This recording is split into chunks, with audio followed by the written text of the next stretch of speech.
bagaimana hukum seorang wanita haid masuk ke dalam masjid. Ada dua hukum, jangan gaduh-gaduh. Ya, ada dua, tak susah pun nak ingat. InsyaAllah, dua hukum. Yang pertama apa dia? Pandangan daripada jumhur fuqaha. Bila sebut jumhur fuqaha, maknanya majoriti ahli-ahli fiqah. Majoriti ulama-ulama fiqah. Pertama, pandangan dia jumhur fuqaha mengharamkan wanita dalam keadaan haid masuk dalam masjid, ya, duduk lama dalam masjid ke, duduk sekejap ke, iktikaf, duduk masjid tu, ya, bukan melintas, ya, melintas lain. Duduk masjid tu, ya, maka jumhur fuqaha mengatakan hukumnya adalah haram. Ini disebut dalam kitab Al-Mughni, ya, dalam Al-Majmu' Syarah Muhadzab pun disebut, ya. Maknanya memang diharamkan. Okey, jelas? Ya, nanti dulu kita ada pandangan yang kedua. Ya, berdasarkan tadi hujah golongan yang pertama jumhur fuqaha ni berdasarkan kepada surah An-Nisa ayat 43. Begitu juga hadis daripada Ummu Atiyah di mana dia telah berkata, Nabi SAW menyuruh kami para wanita bujang dan yang memakai purdah agar keluar pada 2 hari raya, dan baginda menyuruh wanita-wanita yang haid untuk menjauhi tempat solat kaum muslimin. Jadi ni ada hujah-hujahnya, ya. Okey. Tapi kalau nak lalu je, nak ambil barang contohnya kan, nak lalu, di sana pernah berlaku pada Sayyidatina Aisyah radhiyallahu anha, di mana Nabi SAW berkata kepada Sayyidatina Aisyah, ambilkan aku tikar daripada masjid. Sayyidatina Aisyah pun jawab, aku dalam keadaan haid.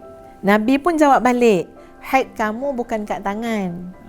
Ya, maksud dia apa? Maknanya setakat nak ambil barang, nak melintas, ya, itu dibolehkan, ya. Tetapi tetap kena ada syarat ataupun ciri tahafuz, maknanya menjaga supaya tidak mengotori masjid, supaya dijaga tidak mengalir, ya, dan sebagainya.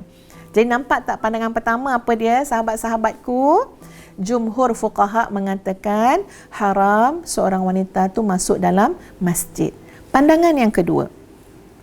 Pandangan yang kedua, ada ulama yang mengharuskan wanita masuk ke dalam masjid. Antaranya ialah Imam Al-Muzani yang beliau merupakan anak murid kepada Imam Syafi'i sendiri. Dan ada salah satu pandangan juga daripada Imam Ahmad, ya, daripada Ibnu Hazm Al-Andalusi, ya. Ada pandangan yang mengharuskan, tapi ingat ini bukan pandangan jumhur fuqaha, ya. Dan mereka ada dalil juga, ada sandaran juga, iaitu dengan merujuk kepada hadis Nabi, lakukanlah apa yang diperbuat oleh seorang yang berhaji kecuali jangan engkau tawaf di Kaabah. Ya, jadi seolah-olah boleh je nak masuk masjid asalkan tidak tawaf. Ini pandangan yang kedua yang mengharuskan. Jadi sekarang ni kita nak buat macam mana ni tuan-puan sekalian? Ni ada dua pandangan ni. Jumhur fuqaha kata haram, ya, dan ada juga pandangan beberapa ulama yang mengharuskan. Ya, maka kita cadangkan beginilah. Ya, kita cadangkan. Ya, yang lebih tepat, ya, yang lebih baik, yang lebih selamat untuk kita pegang, ya, dengan meraihkan uruf, suasana, ya, keadaan kita semua, maka kita pegang pendapat jumhur fuqaha. Apa dia? Yang mengharamkan wanita masuk kecuali, ya, maknanya nak diambil kira yang paling kedua tadi, kecuali sekiranya ada keadaan-keadaan yang terlalu mendesak. Jadi bila nak sebut mendesak ni kena ikhlas lah, kena jujur lah jawab mendesak tak mendesak.